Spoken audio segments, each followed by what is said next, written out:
নবীজি বলেছেন, রমজান মুবারকে কেউ যদি একটি নফল কাজ আদায় করে, একটি নফল ইবাদত করে, অন্য মাসের একটি ফরজ আদায় করার সওয়াব আল্লাহ পাক নামায় আমলে দিয়ে দিবেন।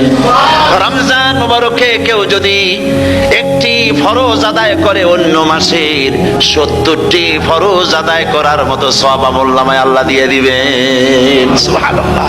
এই মাস আমাদের সামনে। আল্লাহু আকবার বলি, আল্লাহু আকবার বলি, আলহামদুলিল্লাহ।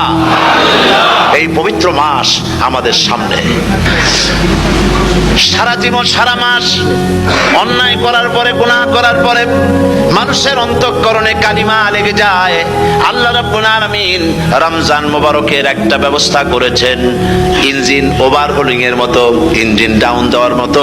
আপনার কালবকে, আপনার আত্মাকে, আপনার বিবেককে, আমার বিবেককে পরিষ্কার করার জন্য রমজান মাস করে দিয়েছেন। রমজান মুবারকের একটি মাসের কোর্স যদি কমপ্লিট করা যায়, তাকওয়া দিয়ে যদি ভরে দেওয়া যায়, তাহলে বাকি 11 মাস আরামসে চলবে, কোনো অসুবিধা হবে না।